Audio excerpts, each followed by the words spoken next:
ఏదైతే మునిగిపోయిన ప్రాంతాల్లో వాళ్ళ పేర్లని ప్రభుత్వం స్వీకరించింది.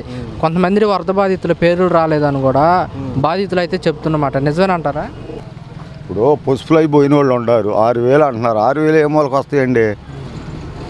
యాతకు కూడా చాలవు కదా. నువ్వు ఎవరిని రైతు వారికి అడిగినా ఒకళ్ళకి ₹1,00,000 50,000 కౌలు ఉంది. ఇప్పుడు 50,000 వద్దన పెట్టుబడి ఎక్కింది. పసుపు కొనటానికి కానీ దుక్కులు బొక్కులు ఏటికైనా 1,00,000 పైన అయినాయి. 6,000 అంటున్నారు. ఏ మూల వస్తాయి? అది ఇంకంతకని చేసి రైతు వారిగా నష్టపోయారు. ఫస్ట్ పాయింట్ అది. అయితే రైతులను కూడా ఆదుకుంటుంది ప్రభుత్వం, వారిని కూడా నిర్లక్ష్యం చేయమని చెప్పేసి అంటుంది కదా. చేయటం మెరిగే కదా. ఇప్పుడు శుభ్రంగా అందరికీ అనుకూలంగా చేస్తే మెరిగే. అది జరగాలిగా. ఇప్పుడున్న క్లిష్ట పరిస్థితుల్లో రైతులను కానివ్వండి, వరద బాధితులను కానివ్వండి, ప్రభుత్వం ఆదుకోవటం మీకు ఎలా అనిపిస్తుంది? ప్రభుత్వం అనేది 100కి 100 ఫెయిల్ అయిందని చెప్పుకుంటున్నారు. ఎందుకనండి? అంతే. ఏది అమలు జరుగుతుందండి? ఒక పింఛన్ తప్ప నీకు ఏది అమలు జరుగుతుంది చెప్పు నాకు. పిల్లల అమ్మఒడి పోయింది, ఆరోగ్యశ్రీ ఒకటి ఫెయిల్ అంటున్నారు. టీవీలో చూస్తున్నాం కదా మేము, అనేకమైన ఫెయిల్ అయిపోయినాయి. మరి టీడీపీ ప్రభుత్వం ఏమంటుంది? వచ్చిన 100 రోజుల్లో పెన్షన్ ఇంటికి పంపించాము, అన్నా క్యాంటీన్లు పెట్టామని చెప్తుంది. అన్నా క్యాంటీన్లు ఎవరు తింటున్నారు? ఎక్కడ తింటున్నారు? ఇక్కడ ఒనుకూరులో ఎవరికన్నా ఒకటి పెట్టారేంటి? ఎక్కడో జిల్లాకు ఒక సాట పెడితే సరిపోయింది ఏంటయ్యా? జిల్లాకు ఒక సాట పెడితే సరిపోయిందా? ఊరూరికి పెట్టమను. ఎందుకు అన్ని మాటలు ఏడు చెబుతూ ఉంటారు. ₹5 నాయనమైన భోజనం అందిస్తున్నాం అంటున్నారు కదా. ఎక్కడో చెబుతున్నాను కదా. ఇప్పుడు ఊళ్ళో 10 మంది సరిపోతే 10,000 మంది ఉంటారు. 10 మంది పెడితే సరిపోద్దా? అందరి న్యాయం జరగాలి కదా. అదే ఇది చంద్రబాబు నాయుడు గారు కూడా చెప్తున్నారు అసెంబ్లీలో, ఖజానా చూస్తే ఖాళీగా ఉంది, నాకు ఈ పథకాలు అమలు చేయడానికి ఇప్పట్లో కుదరదు అంటున్నారు కదా. మీరేమంటారు? నీకు ఖజానా ఉందే లేనిది మీరు పోటీ చేయకముందే మీకు తెలుసు. మరి ఎట్ట వాగ్దానాలు చేసా? ఏం చేద్దామని వాగ్దానాలు చేసా చెప్పు. ఏం చేద్దామని వాగ్దానాలు చేసావు? నేను అన్ని ఇస్తానని. మరి నువ్వు ఆనాడు తెలవదు నీకు ఖజానాలు ఉందే లేనిది. అయితే జగన్మోహన్ రెడ్డి ఆ పథకాలు ఈ పథకాలు ఇచ్చి మొత్తం నాశనం చేసాడు, అందుకోసం అప్లై అంటున్నాడు కదా. ఏదోటి పొలమాలి, ఏదోటి పొలమాలయా కాదండి. మరి ఇప్పుడు చెప్పిన పథకాలు అమలు చేయకపోతే మరి ప్రభుత్వం మీద వ్యతిరేకత వచ్చే అవకాశం ఉంది కదా ప్రజలకి. ఇప్పుడు మీరు తిరుగుతున్నారు, వ్యతిరేకత కనపడుతుందా లేదా ఎక్కడైనా? మీరు చెప్పండి. వ్యతిరేకత ఇదిగో, ఇష్టం ఉండోడికి పెట్టపోయినా బంగారమే, ఇష్టం లేనోడికి న్యాయం చెప్పినా కానీ సాలదు. నిజాలు మాట్లాడినా కానీ సాలవు ఇవాళ. అది ఇప్పుడు ఇష్టం ఉండోడికి ఏంటి? బంగారం అంటాడు. ఇష్టాలు కాదు, ప్రజలకి న్యాయం జరగాలి. ప్రతి ఒక్కళ్ళే న్యాయం జరగాలండి. ఉండోడవనే లేనివాడవనే న్యాయం జరగాలి. అది కావాల్సింది. అంతేగాని నేను నలుగురికి ఇచ్చానని ఓకే దేశం అంతా చేశానంటే పిచ్చి జనం లేరు, అసలు అమాయకులు లేరు. పవన్ కళ్యాణ్ ఓ చెప్పాడు, ఏం చేస్తున్నాడు? ఇప్పుడు తెలంగాణలో అతను రేవంత్ రెడ్డి ఉన్నాడు, అతను ఎట్ట చేస్తున్నాడు, ఇతను ఎట్ట చేస్తున్నాడు చూస్తలేదు మీరు? ఎందుకు చెప్పుకుంటాం మాటలు? అనవసరమైన వాగ్దానాలు అయ్యి అనవసరం. అది అదే మరి పవన్ కళ్యాణ్ గారు కూడా మన ప్రభుత్వానికి అలాగే తెలంగాణ ప్రభుత్వానికి కూడా వరద బాధితులకి సాయం అందించారు కదా. ఇస్తారులేండి, వాళ్ళకి ఏదో రూపాయలు వస్తాయి, ఇస్తారు. అది కాదు, జగన్మోహన్ రెడ్డి గారు అంటున్నారు మా ప్రభుత్వం అధికారంలోకి వస్తే పిల్లలకి అమ్మఒడి కానివ్వండి, మహిళలకు చేయూత కానివ్వండి, రైతులకు రైతు భరోసా కానివ్వండి ఇచ్చేవాళ్ళు అంటున్నారు. నిజమేనా? లోగడ ఇచ్చాడుగా. ఇచ్చాడే ఇవ్వలేదా? ఇచ్చాడా ఇవ్వలేదా? అటు వెళ్ళి చూడు, 2 మైళ్ళు కట్టించాడు ఇల్లు. 2 మైళ్ళ దూరం 19,000 గడప కట్టించాడాయా? వెళ్ళి చూడిపో, చరిత్రలో నిలబడిపోతాడు. కాదండి, జగన్మోహన్ రెడ్డి గారు జగన్మోహన్ రెడ్డి నెంబర్ 1గా చేశాడాయా. ఒకటే పాయింట్, ఇక నువ్వు అడగక్కర్లా. జనం తెలుసుకుంటారు. ఇవాళ కాకపోయినా వాళ్ళు చరిత్రలో నిలబడతారు. నీకు ఒకటే గుర్తు, వాళ్ళ నాన్న కానీ వాళ్ళు కానీ నిలబడతారు చరిత్రలో. పేదలు చేశారనేది సత్యం అనేది 10 రోజులకైనా బయటపడద్ది. చేసినోడు ఎవడో నేను చేయకుండా చేశానంటే ఎట కుదురుద్ది? అది కాదు. మరి జగన్మోహన్ రెడ్డి గారు ఇన్ని మంచి పథకాలు పెట్టి మీరే చెప్తున్నారు మంచిగా చేస్తారని, ఎందుకు చేసినా ప్రజల ఉద్దేశాలు ఎట్ట ఉన్నాయంటే ఇప్పుడు నేను 5 ఇస్తాను అన్నాను అనుకో, నువ్వు 10 ఇస్తానంటే నిన్ను నమ్మేస్తారు. లేని వాళ్ళు ఏముందండి, రూపాయి కోసం ఆశపడదు సాధ్యం చేస్తాడేమో. ఇప్పుడు 4 ఏళ్ళు పింఛన్ అన్నాడు, 4 ఏళ్ళు ఇస్తాడు, ఇప్పించే కదా అని ఆశపడ్డారు. ఉచిత బస్సు ప్రయాణం అన్నాడు, ఉచితంగా వెళ్ళి రావచ్చు, రోజుకు 50 100 ఎవరి కెపాసిటీ వాళ్ళకి ఉపయోగపడుతుందని ఆశపడ్డారు. మరి ఎన్నో ఇంట్లో 2 3 ఉంటే నీకు 10 అని అన్నాడు. ఆశపడతాం సాధ్యమే కదా, ఆశపడ్డారు. మరి మోసపోయాం అనుకుంటారో చేస్తున్నాడు అనుకుంటారో ఇక వాళ్ళకే తెలుస్తుంది. ఏదైతే వరద బాధితులు ఉన్నారో వాళ్ళ ప్రభుత్వం కూడా వాళ్ళ పేర్లను సేకరించింది. అందులో కొంతమంది పేర్లు లేవంటూ కూడా వరద బాధితులు అంటున్నమాట. అదేం ఉండదు, గవర్నమెంట్ దగ్గర బాగానే చూస్తుంది. అట్లాంటి పొరపాట్లు ఏం జరగవు, బాగానే అందరికి ఇస్తుంది.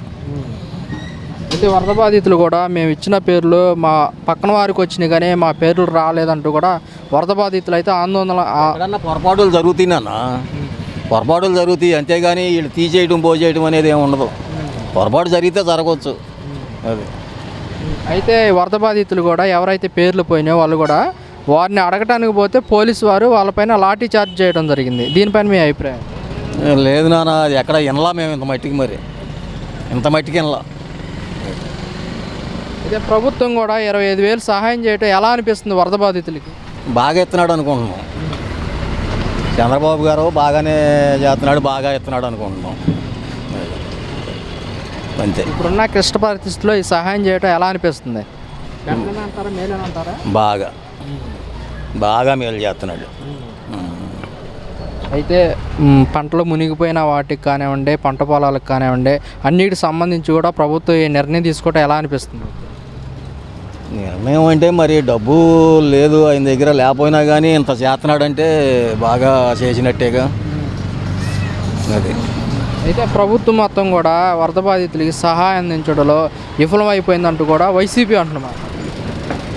వైసీపీ గురించి అంటే వైసీపీ అంటే అనొచ్చు, వాళ్ళు ఓడిపోయి ఉండారు కాబట్టి ఏదో ఒకటి మాట్లాడతారు కదా.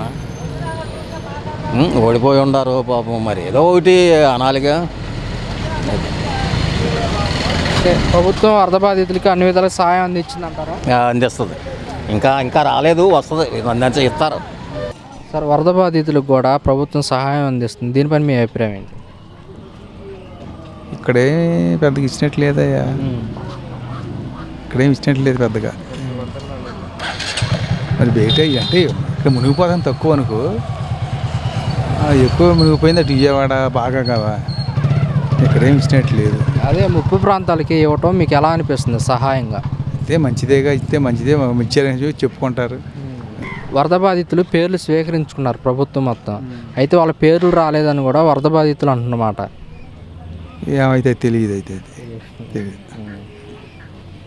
అంటే ప్రభుత్వం సహాయ చర్యలు అందించడంలో ఎలా ఉందంటారు? బాగా ఉంది, బాగా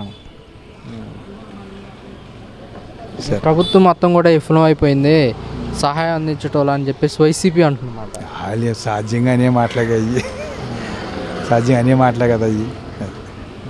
ఈ 100 రోజులు కూటమి ప్రభుత్వం పరిపాలన ఎలా ఉందంటే మీరేం చెప్తారు? అది తెలియదు, తెలీదా? మనకు పింఛన్ అన్నాడు, పింఛన్ ఇస్తున్నాడు. కాకపోతే ఈ గ్యాస్ మెడలం వచ్చే నెల పై నెల అంటున్నారు, పింఛన్ మటుకు 2వ తారీఖు పెట్టుకోమంటున్నారు. అది పింఛన్ 2వ తారీఖు పెట్టుకోమంటున్నారు. ప్రభుత్వం కూడా ముప్పు ప్రాంతాల్లో వరదలు వచ్చిన ప్రాంతాల్లో 25,000 సహాయం అందిస్తుంది, మీకు ఎలా అనిపిస్తుంది? చాలా సంతోషంగా ఉంది, చాలా మంచి పని చేస్తున్నారు. చాలా కష్టపడి బాగా బాధితులను అందరినీ ఆదుకుంటుంది. అయితే ఈ ముప్పు ప్రాంతాల్లో ప్రజలైతే ఎవరైతే ఉన్నారో వాళ్ళ పేర్లు కూడా లిస్టులో రాలేదంటూ కూడా బాధితులు అంటున్నమాట. అలా జరిగే అవకాశం ఉంటుందా? ఉంటే చూసి వాళ్ళే తీసుకుంటారుగా. తర్వాత ఏదైనా లోపం జరిగితే సచివాలయాలు అవి ఉండే కదా, వాటి ద్వారా సరిచేస్తారులే. అదే వరద బాధితులు అందరూ కూడా మేము సచివాలయానికి వెళ్ళాము, మా పేర్లు రాలేదని సచివాలయాల సిబ్బందులు అడుగుతుంటే ఆ క్రమంలో పోలీసులు వచ్చి లాఠీ చార్జ్ చేశారు వారిపైన. ఇలా చేసే అవకాశం ఏంటంటారు? అట్లా చేయకూడదు. మరి ఇది ప్రభుత్వం దృష్టికి వెళ్ళలేదా? సరే, ఈ 100 రోజుల కూటమి ప్రభుత్వం పరిపాలన ఎలా ఉందంటే ఏం చెప్తారు? బాగానే ఉంది. ఈ 100 రోజుల్లో ఎలాంటి పథకాలు అమలు చేశారంటే మీరేం చెప్తారు? కొన్ని అమలు చేశారుగా, అన్న క్యాంటీన్ పెన్షన్ ఇచ్చారు, పెంచారు. ఇంకోటి మూడోది ఏదో చేశారేమో. బాగానే ఉంది ప్రభుత్వం అమలు తీరు. అదే జగన్మోహన్ రెడ్డి గారు అంటున్నారు, జగన్మోహన్ రెడ్డి వైసీపీ వాళ్ళు అంటున్నమాట, మా ప్రభుత్వం అధికారంలోకి వస్తే పిల్లలకి అమ్మఒడి కానివ్వండి, రైతు భరోసా డబ్బులు కానీ, మహిళలకు చేయూత కానివ్వండి ఇచ్చేవాళ్ళం అంటున్నారు.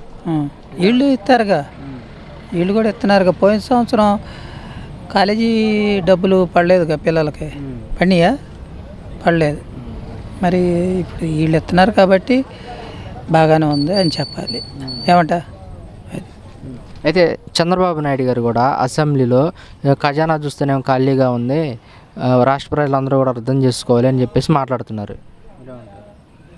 ఖజానా ఉంది, ఖాళీగా ఉందంటే మరి ఏదో ఒకటి సరిచేస్తారేం, వేరే డబ్బు లేదన్న ప్రభుత్వానికి, ప్రజలకి. ఆ ఖజానాలో లేకపోయినా అప్పు కేంద్రం నుంచి నిధులు తీసుకుంటారేమన్నా. ఏమంటా? అంతేగా. మరి ఈ పథకాలు అమలు చేసే క్రమంలో లేట్ అయితే మరి ప్రజలకి వ్యతిరేకత వచ్చే అవకాశం ఉంది కదా. వ్యతిరేకత వస్తే చేస్తామంటున్నారుగా. మళ్ళీ దీపావళికి ఏదో గ్యాస్ ఇస్తామంటున్నారు, ఒక్కోటి చేస్తామంటున్నారుగా. అప్పుడు దాకా ఆగాల్సిందే. చేస్తామని తిరుగుబాటు చేస్తే ఏమేమి ఉంది. వరద వచ్చిన ముప్పు ప్రాంతాల్లో కూడా రాష్ట్ర ప్రభుత్వం మొత్తం కూడా వరద బాధితులకి 25,000 సాయం అందిస్తుంది. మీకు ఎలా అనిపిస్తుంది? ఎలా అనిపించేది ఏముంది, సాయం మరి ఇవ్వాలిగా. ఇవ్వటం మంచిదే అని అంటారా? ఇవ్వటం మంచిది కదా అని ఎవరు అంటారు? వరద బాధితులు కూడా రాష్ట్ర ప్రభుత్వం ఎలా సహాయం అందించిందంటే మీరేం చెప్తారు? ముప్పు ప్రాంతాల్లో బాగానే అందించిందిగా, బాగానే ఇస్తున్నారుగా. సరే, ఈ 100 రోజులు కూటమి ప్రభుత్వం పరిపాలన ఎలా ఉందంటే మీరేం చెప్తారు? బాగానే ఉంది, బాగానే ఉంది. ఈ 100 రోజుల్లో ఎలాంటి పథకాలు అమలు చేశారంటే మీరేం చెప్తారు? బాగానే అమలు చేశారు. అదే వైసీపీ అంటున్నమాట అంటే, మా ప్రభుత్వం అధికారంలోకి వస్తే పిల్లలకు అమ్మఒడి కానివ్వండి, మహిళలకు రైతు భరోసా కానివ్వండి వేసే వాళ్ళం అంటున్నారు. ఇల్లు ఇస్తామంటున్నారుగా. వీళ్ళు ఆడపిల్లలకి ఎంత ఇస్తున్నారు కదా, ఇస్తామన్నారు కదా. ఇప్పుడే నిదానంగా అవుతాయి, ఇప్పుడే అవగా.